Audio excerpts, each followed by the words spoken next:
guys, so today with St. Patrick's Day coming up, we are going to make my version of shepherd's pie. And so I'm making shepherd's pie stuffed potatoes. So first I'm going to ground this beef that I have here. If you do not have one of these handy dandy meat squishers, you need one because it just helps to break it up as you're cooking it. You just put it down, give it a little twist. I absolutely love this. I'll be happy to link it for you so you can get your own. So I'm going to start browning the beef. While I'm browning the beef, with the beef, I'm going to add my onion and celery. Add our onion so that can cook down, and our celery. Cooking for everybody for St. Patrick's Day is one of my favorite things. This is a way to have shepherd's pie in individual servings. As your beef gets browned, you're going to want to, and your onions and your celery cook down beautiful. We're going to drain off that grease, and I usually just tilt the pan, let it drain for a minute, and I take my baster and suck the grease out. So I just kind of scoop everything to one side. See all that juice there? Tilt my pan, get my little bowl.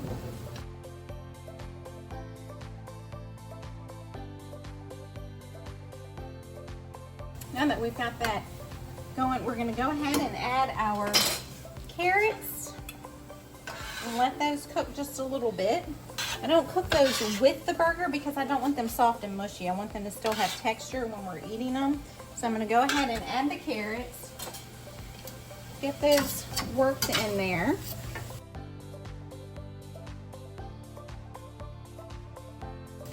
Give them just a minute or two just to get them warmed because you're going to be cooking a few more minutes. All right, now that the carrots have cooked for just a minute, I'm going to dump our cup of frozen peas in here. Let those go in there, and all of our spices. I've got a little bit of thyme, a little bit of paprika, rosemary. Then we're going to have salt and pepper.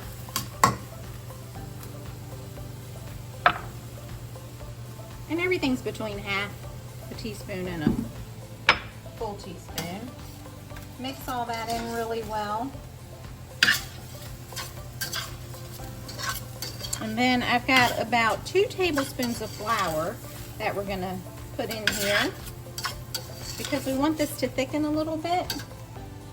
So dump your flour in, let that coat all of your vegetables and meat there so you don't see any more white. And I usually let that cook for just a minute to brown a little bit more. I'd like to get a little, we call it fod, on the bottom of the pan because then when you deglaze it with your wine, you get just a little more flavor. So I let that cook till there's just a few things, it's almost there, sticking on the bottom of the pan, just to get more flavor. So as things are starting to, you're getting all your fod down there and it's sticking just a little bit. Beautiful. See how that's got all that nice crunch going on. You're going to add in 2 tablespoons of tomato paste. I don't know how you buy your tomato paste. I just picked this up at the grocery store, but it's Amore, I don't know. It's tomato paste in a tube. It's great because who wants to open a can of tomato paste when you need something like 2 tablespoons? So I absolutely love this. So I just buy it in these tubes and it's a beautiful thing. So work your tomato paste in there.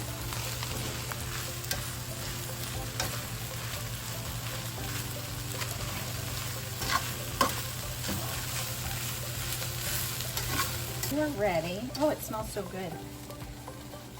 To deglaze, I have about half a cup of red wine. You want a dry red wine to do this. Oh, look at that beautiful fod on the bottom of the pan. Isn't that gorgeous? So we're going to deglaze this. that wine in there. Get up all those sweet pieces. And then you're gonna put a cup of beef broth. If you're somebody who doesn't do wine, go ahead and just use a cup and a half of beef broth instead, and it'll be, once everything's cleaned up on the bottom of the pan, it's shiny again. So all those bits and pieces have gotten into our mixture here for our shepherd's pie. You see how this is thickening, so you'll be able to spoon it. And so we're just going to turn the heat off on that now and let it sit, and it'll thicken just a little bit more while it sits and cools. And let's work on our potatoes. I've got potatoes that I've baked here, and I'm just going to slice them in half. Ta-da. And then we're going to scoop them out. Look at that steam.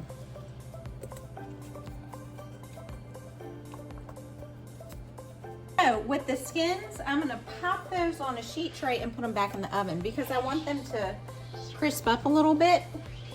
So just gonna set those all side by side there. Give them a little sprinkle of salt and pepper. And I'm gonna just spray them with a little olive oil.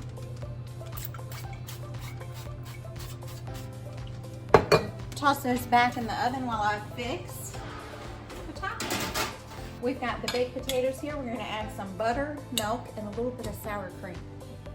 All right, so a little bit of sour cream. I don't have much left in here, so I'm just gonna scrape it out, about 2 tablespoons. So I used 3 large potatoes for this. You just kinda, this is kind of thing you have to eyeball and decide who you're feeding, how many you need, that kind of thing.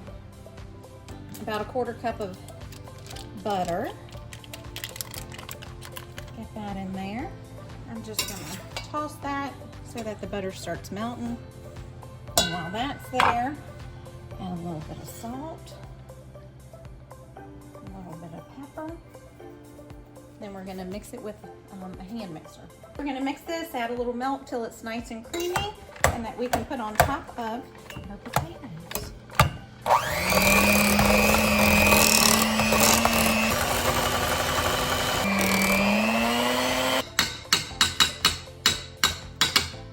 Okay, so I pulled these out of the oven, and as you see, they cooked a few minutes, so they're not as squishy. They're keeping their shape.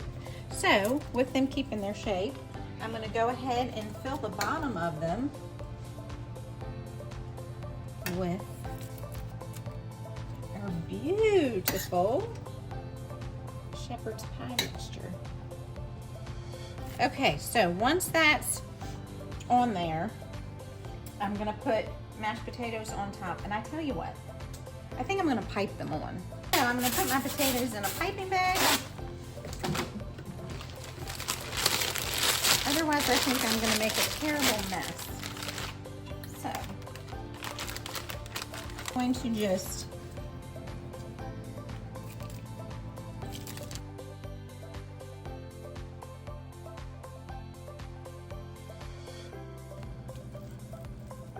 top these with cheese.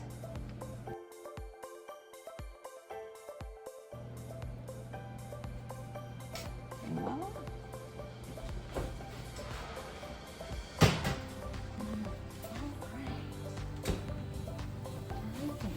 Beautiful.